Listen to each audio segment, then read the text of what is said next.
pro YouTube. É, velho.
Pequeno eu boto aí.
Pertinho, pertinho.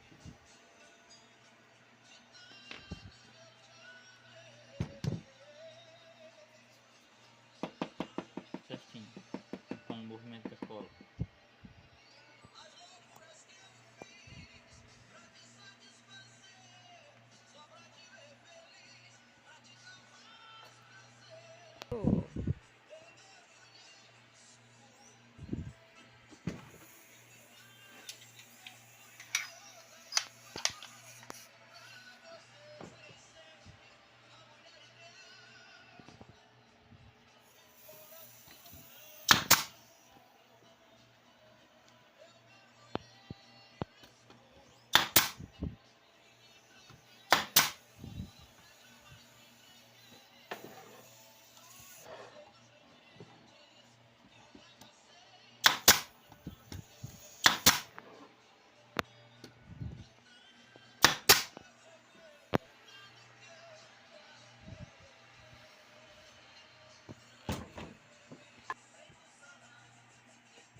Eu botei cedo, 2 em cada um, mas tá bom. Pelo menos é melhor garantir com segurança.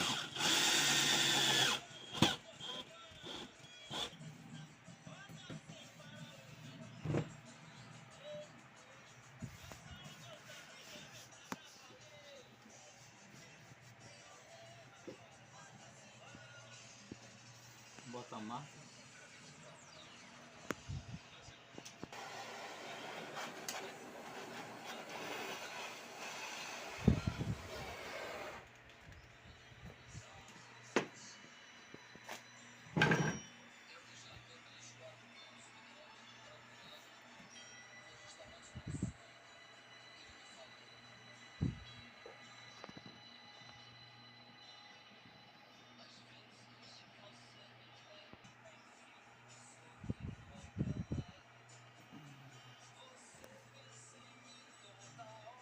Posição ruim, né?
Fala aí, galerinha. Obrigado por assistir o Gilson Marcenaria mais um vídeo, né? E tamo junto, tamo por aqui. Deus abençoe. Mesinha pronta, mesa decorativa, mesa para ventilador. E deixe seu like, comente, compartilhe. Deus abençoe todos vocês. Que o Papai do Céu abençoe e realize todos os seus sonhos e seus desejos. Até o próximo, se Deus quiser.